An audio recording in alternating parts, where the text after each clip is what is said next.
Well, belated Happy New Year to everyone. Not that it's entirely anything to celebrate. Not that I'm one for New Year anyway, really.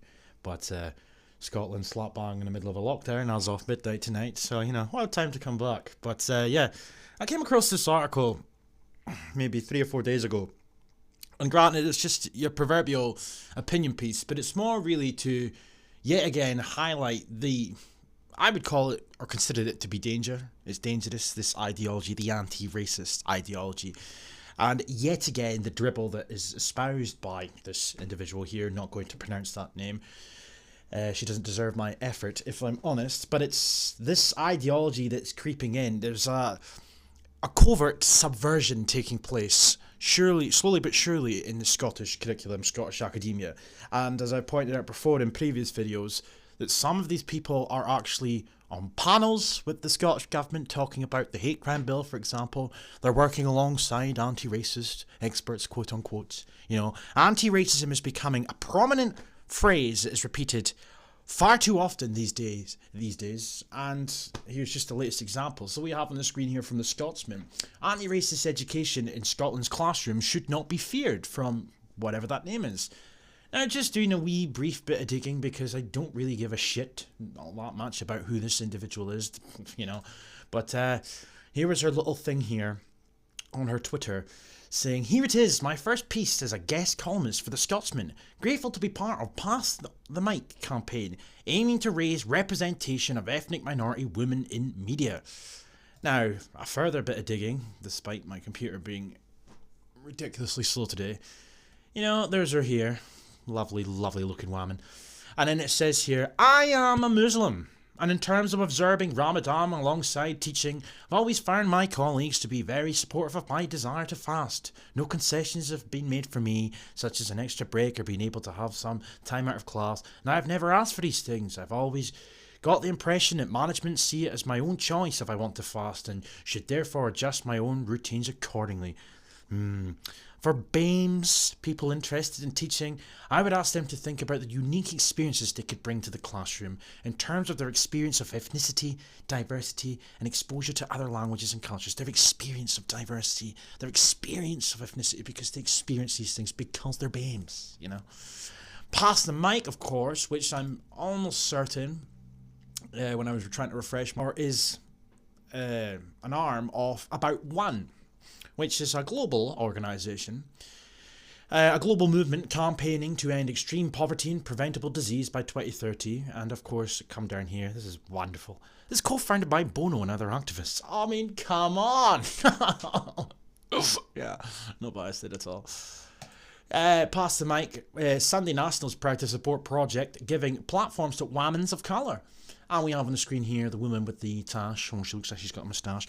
The same boot that Talib Yaqub, who stood in the Scottish Parliament last year at a feminist circle jerk convention, spots, puppet spots, whatever you will, and she said the following phrase, that white women need to step aside. She also said that people should hide or suppress their feminist ideology until they actually get voted in.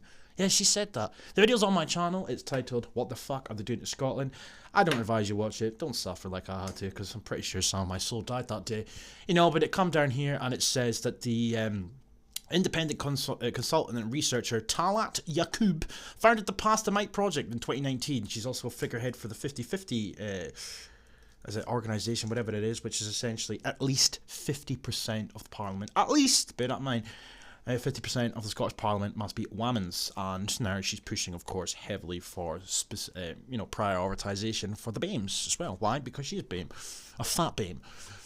Address the imbalance and to provide new voices to the media. The imbalance, of course, because it's too white and too ethnically Scottish. There might be some Poles and some English in there, but for the most part, it's majority Scottish, and we need to address that imbalance. There's not enough BAMEs. And following an injection of funding from the Joseph Rowntree Charitable Trust, the project will have money to help the 130 strong list of women experts. Of course, they're experts. They know all there is to know about the world because they're BAME, of course. Their lived experiences, of course. They know all there is to know about diversity and inclusion. Yeah, but you have to be the right kind of BAME, of course, because if you're a BAME that doesn't agree with the bullshit that the proverbial BAME comes out with, then you're not a good enough BAME. The Sunday National signed up to publish articles from some of the women in the list, as have the Scotsman, Hollywood Magazine, and the Courier in Dundee, including experts from the field of teaching, medicines, economics, science, art, literature, and equality campaigns. Equality campaigns, of course! In just a week, the Pastor Mike project has received so much interest from women of colour with expertise in economics, science, education, the arts, and more, because, you know, whites and ethnically Scottish people alike, that doesn't matter if they're experts in these fields, their experiences and their field of view type of thing will be different because their makeup is, if you're an expert in your field, you're an expert in your field. Or is it because there is a political, anti-racist lens that's shoved onto everything when it comes to the women of colour? Yeah. But, you know, I love it, though, when these are, like, it's the same with everything, but in terms of the newspaper. So, before this campaign came to fruition, she was like, oh, yeah, of course, we'll take more women of colour into our organisations, and we'll let them publish their shite, you know? But you're only doing it because, one, there's pressure on you, and two, it looks good publicity-wise. But why weren't you doing it anyway? Or is it because, again, it comes back to this meritocracy that we live in, and because there's such a tiny fraction of the population, a tiny, tiny minority, the likelihood of there being a lot of them in the journalist field, so to speak, will be few and far between, but we can't talk about that. So things need to be done to specifically prioritise people because they're black, not because of what they're going to say, what they have, or what they believe, because, as I keep saying... So... let's get through this shit. The statement was made to emphasise the oppression faced by black Americans nearly 60 years ago, yet highlights just how little has changed in terms of social and racial justice, and she's referring, of course, to Malcolm X. You know, there's a video on YouTube as well of Hamza Yusuf, you know, our Justice Secretary, and his favourite book of all time is Malcolm X's book. Yeah. Okay. The BLM movement started in 2013 after the fatal shooting of teenager Trayvon Martin by a self-appointed vigilante in Florida, but gained momentum on a global scale following the horrific death of Fentanyl Floyd in May this year after a police officer knelt on his neck for several minutes. And I mean, how many fucking months later are we from that event that transpired, that occurred even? You know, a police officer knelt on a man's neck, a man that was going to overdose, irrespective of whether or not that policeman knelt on his neck. You know, he died of asphyxiation, which I hate to break it to you anti-racist experts, you know, they're so clever in their fields, they're experts, but yet they seem to completely disregard facts that stare at them in the face if they do not suit the narrative that they are trying to present to the public. You know, he died of asphyxiation, which is a common symptom, so to speak, of somebody who's on the verge or is going to die of an overdose due to fentanyl. He was out of his face, you know? If he was never lifted that day, the likelihood is he would have died anyway. Anyway, they love to bring up George Floyd, you know? Many black people have lost their lives as a result of such abuse and inequality dating back hundreds of years. And it's easy to sit on this side of the pond and shake your head at all those American problems, but let's not deny that these same problems exist in our communities. Now bear in mind, this person proclaims to be an educator. This is a teacher, and that's what I'm saying. They're now taking it upon themselves to start to manipulate the academia or lesson plans with their cancerous ideology. In my opinion, politics, which it used to be when I was in school, politics for the most part was left out of schools. There was no bias either way, it was never mentioned. But these fucking people are able to spout their crap off, and it's as if they're being given free rein to start to advocate for other teachers to follow them on their path towards introducing their ideology into the classroom. You can dress it up any way that you want and proclaim that it's anti-racism, you're trying to fight the good fight, but it's a cancerous fucking ideology which centres itself on the eradication of quote-unquote whiteness. White people are the problem to these people. Whiteness, the system, everything needs to come tumbling down in order to create a world that they claim will be equal and socially just, when the reality of the matter is it's about prioritising BAMEs, giving them benefits and preferential treatment, and shooting us down at every opportunity. Every system that our ancestors built, they want to take down under the guise of trying to achieve equality. They've got fucking equality, they are wanting more now. Give them an inch, they'll take a mile. Well. From the racist murder of Stephen Lawrence, Chris Donald, What about Chris Donald? We never talk about Chris Donald. We never talk about any other person in this country or in England or the UK in general that has died at the hands of somebody who was BAME. But we'll always mention Stephen Lawrence. I don't give a shit about Stephen Lawrence because you won't mention Chris Donald. Why is there a Stephen Lawrence Day when there's not a Chris Donald Day? It pisses me off how they pick and choose whatever serves the purpose of the narrative they're trying to present.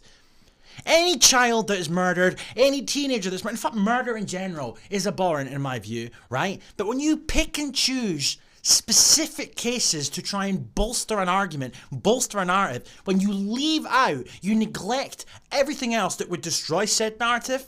You know, racist murders only go one way, then we bring up Stephen Lawrence. But we will never bring up Chris Donald, the first racially motivated murder in Scotland at the hands of fucking Muslims. He was killed because he was white. He was Scottish. But we don't talk about that, but we will bring it repeatedly to drum it home, hammer it home, that Britain's racist. And then they bring up Sheku Bayu. They love to bring up Sheku Bayu, who died in police custody in Kirkcaldy. Black British people have lost their lives in circumstances in which they should not. People in police custody have probably lost their lives in circumstances that they should not have. It does not just mean that black people died when they should not have died. There's a plethora of white people that have died in police custody that should not have. The BBC themselves, as I pointed out in a video months ago, said as much, you know. If my computer would load. Where it goes on to say, sorry, I love the title of this article as well. You know, how many black people charged like that? I mean, really? But you know, over the past 10 years, 141 people that have died in police custody were white. 13 were black, and 10 were from other minority ethnic groups. And then it says this isn't the only way of looking at the figures. There is a different picture if you look at what proportion of people arrested end up dying in police custody. Of those arrested, 79% were white, and 85% of those who died in police custody were white. So technically, whites are overrepresented, are they not? Oh, but they don't mention that they talk about in their wee brackets on the screen here. Disproportionately high, where it says that 9% of people arrested were black, which is disproportionately high. I wonder why that is. Yeah, because they commit more crime. And 8% of those who died in custody were black. So, actually, whites are overrepresented in deaths if we're going to go down this little route of representation and equality on paper. Should it not be 79% of people were white, therefore 79% of those who died in custody were white? Oh, no. But because 9% of people that were arrested were black and 8% of those who died were black, that means there's a problem. So in their attempt to try and manipulate the reader, they kind of debunk the argument themselves. Anyhow, inequality take many forms, but my personal professional interest as a teacher is in race equality and global citizenship, eradicating borders, eradicating differences, and making us all one. That is the premise for global citizenship, courtesy of the United Nations, of course. Developing diversity, of course, within the curriculum to help address the dominance of one view over another. The most effective learning that can come of this whole situation is to reflect how to overcome the inequalities faced by society in general. If we can't act to address these today, there is little hope of eradicating them when all COVID-19 challenges are a distant memory. No, that'll be a while.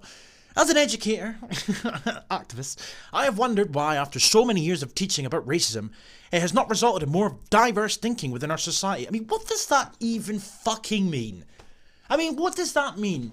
Teaching about racism, you mean teaching them about your form of racism, you know, through the lens of an anti-racist expert. But imagine being so deluded to think that your bullshit that you're teaching in the classroom is actually going to lead to more diverse thinking in terms of how society operates. It's just cancer. The only thing that this is doing is inputting seeds of doubt, so to speak, into white children's heads. You're planting the seeds, hoping for change in the future. Activism. It's subversion. But what does that mean? A more diverse way of thinking within our society. I mean, what? From the 1976 Race Relation Act to the 2010 Equalities Act, why is our teaching workforce still so underrepresentative of BAME members? So because they've put acts and race relations, etc. into place, and there's still not enough BAME teachers, that must be racism. Is that rhetorical or is that an implication? Irrespective, again, this talk of underrepresentation because of 13% of the population is black and 13% of the teaching staff must be black. But again, As that continues on the trajectory that we're headed in, as we head towards minority status in the next 10, 20, 30 odd years, that will mean that there will be more black police officers than whites, more teachers than whites, more black politicians than whites, etc. You know, this is a fucking dangerous game that they're playing. But this is the way that they operate. They seem to think that the representation is meant to be equal on paper. And that is fine and dandy for now. But as their numbers grow and our numbers decrease, the reins of power will slowly be handed over. Why is the reporting of racial bullying or incidents within schools so poorly monitored? Why is our school curriculum so Eurocentric and devoid of knowledge about global communities? God forbid that our schools teach about European history, European culture and whatnot, European inventions, etc., considering the fact that we're in the European Union for the longest time, but we're white, so we're going to talk about our own past, etc. Global communities, because we're not talking enough about the Banes, but I thought we were all one. So it shouldn't matter what you're learning in school, what you're forced to teach children in school. It shouldn't fucking matter. Recently, a children's rights charity, Together, compiled a report for the UN documenting the discrimination, bullying and stereotyping that children from BAME backgrounds face. Only in white countries, of course, though. Because I'm pretty sure that any white that lived in a majority non-white country would face the exact same shit that they are implying. But we only talk about the white countries because it then gives them an excuse to shoehorn in more measures, more acts, more education or re-education, etc., benefiting and prioritizing the people in question that are supposedly the eternal victims. Schools, however, have come a long way, valuing multiculturalism through a variety of religious festivals, teaching about a variety of religious beliefs, and encourage the inclusion of events such as Black History Month. When did that become a thing in Scotland? I really don't know. It wasn't when I was a kid. But what happens after that month? What are we missing? What we are missing, is the inclusion of equality. Equality and representation in our resources, in our contributions, and the teaching of global history. A recent UK poll found 55% of respondents believed that there had been a rise in racial tensions this year. We could be short-sighted and lay blame on BLM protests and the increasing conversations about Britain's place in the historic slave trade. Ultimately, black and ethnic minority citizens are now feeling more empowered than ever to stand up for what is right and refuse to tolerate systemic racism being brushed under the carpet just because the truth is uncomfortable. The truth, you mean your truth, quote unquote. You know, the rise in racial tension is because people like this don't shut their fucking mouths. We are told on a constant basis that we're inherently racist. We have unconscious bias. We create microaggressions for Tyrone when he goes to buy his chicken. You know, it's continuous. Every single day. Racism, racism, racism. We are being beaten over the head. Then we were told repeatedly to stay indoors to save lives and flatten that fucking curve for Clive the coronavirus. Yet wankers from BLM and Antifa and the like were able to go out and had cops kneeling at their behest, repeatedly told that we're racist. All this talk of diversity and inclusion needed more of it. Hamza Yusuf, another dickhead, standing in our parliament with disdain in his voice, complaining and crying about the fact that the majority of positions in Scotland were held by ethnic Scots or other white individuals. God fucking forbid in a country that's 90+% white. These people are allowed to run their fucking mouths all day, every day. They have every institution, every media company, every politician backing them up completely, and yet they stand there and say that the rise in racial tension is because people are just getting a bit uncomfortable with the truth, quote unquote. Go and fuck yourself. Teach your ABCs, teach your literacy. Then you be fucking taking your garbage into the classroom. But this is my point of this entire video, and I'm starting to get really pissed off now. These people have no place in our society, let alone our fucking schools, man. It is therefore reprehensible that not only has the UK government dismissed the need for anti-racist education by calling BLM purely a political movement, which it is, but it's also defunded its equality and diversity programmes. Oh God, oh wow. Well, the Tories have done something right. It has left my English colleagues pulling out what's left of their hair at the end of 2020. I am grateful that in Scotland, both our curriculum and professional teaching standards encourage the need to develop critical thinkers and teach our pupils different schools of thought. Isn't that something? Because ever since the overhaul of Scottish education, our education ranking, or the rankings even, Scottish education has plummeted down world rankings. They're not being taught anything similar to what would be considered critical thinking, because that would amount to being presented with both sides of the argument. Children these days in Scottish schools are being presented with a problem, a political left-wing problem, such as racism, such as feminism, or the need for it, such as climate change, there's another one for it, and they will be taught all the things that need to happen in order to solve said problems. Then you get bullshit like anti-racist protests, including children, or climate change protests, including children, because they've been force-fed, shitty little solutions to problems that are completely fabricated and have a left-wing bias.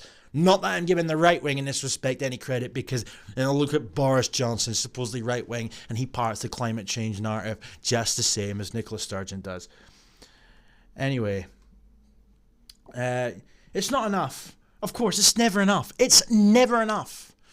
Within Scotland, there are many who see these calls for diversity, as unnecessary and counterproductive. These misunderstandings must be overcome. We must explain that tackling inequality benefits all. I mean, this shit, it's always sugar-coated with garbage. You know, we're just trying to tackle inequality. You've got equality. We're just trying to tackle the imbalance. What imbalance? You know? We're just trying to tackle racism. What racism? Anyway, when bringing up fucking slavery. When slavery was abolished despite opposition from the privileged class, it did not result in reverse slavery with white people becoming enslaved. Here we go. So what are you trying to imply here? Instead, the result was a move towards a just society. In the same vein, anti-racism education is not a form of reverse racism. Far from it. It's a pathway to empowering our learners. Empower our learners. What learners are going to be empowered, quote unquote, by this ideology? BAMEs. You're creating activists. That's what you're doing. And as I pointed out in videos before, it's not difficult to look this stuff up yourself. Any single website that's dedicated to anti-racism will quite clearly state somewhere in its about page or in the glossaries, whatever it may be, that they're against whiteness. Who the fuck falls under the category of that? Well, if you happen to be white and follow my channel, look in the mirror, buddy. Reverse racism. Fuck off, man. When you come to my classroom, the advocacy towards anti-racism, which is anti-white, social justice and global citizenship, is not plastered in banners all across the walls, but instead is embedded in the stories we share, the voices and languages we include, and in the history that we learn. But if there is an element of anti-racism shoehorned in there somewhere, then there's bias involved, and it's political. Humans have always migrated. This is a teacher, bear in mind. This is a fucking teacher. For me, anti-racist education is not about scrapping the traditional topics, but a move to teaching them in a more innovative way. Racism exists due to the sense of privilege and superiority one group may feel over the other. That is not what racism is supposed to mean. If you look in any dictionary of old, as I've pointed out, I feel like a retard having to continuously repeat these things, but it just gets so fucking annoyed by it. Racism is supposedly feeling that one race is superior over another, but there's nothing to do with a sense of privilege involved. The superiority has come to be categorized by skin color, culture, religion, and nationality. No, it's thinking that your group are better than another group. Instead of viewing these factors as negatives, my teaching is turning the concept of discrimination on its head by highlighting these as assets, opportunities for me as an educator and for my pupils as learners. We consider the origins of maths and science passed down from the ancient Greeks and Persians to the modern world. We learn that humans have always migrated around the world, taking strength from our shared culture and histories. These stories we share showcase the perspectives, trials and tribulations of people from all backgrounds, questioning our actions and decisions and how they impact us around the world. Offering my pupils a wider range of perspectives to consider alongside a variety of experiences will not only build knowledge and understanding, but I hope also foster a sense of respect for all and tolerance that will help our young people develop into adults who keep fighting for social justice. What is there to be afraid of? You're trying to create activists. Any element of anti-racist education, as it continuously but slowly seeps into the academia, it's just fucking dangerous, man. Absolutely dangerous. These people are a joke. Anyway, this video was only meant to be about 10 minutes long. It's ended up being 25 minutes long now. I apologise. Anyway, peace.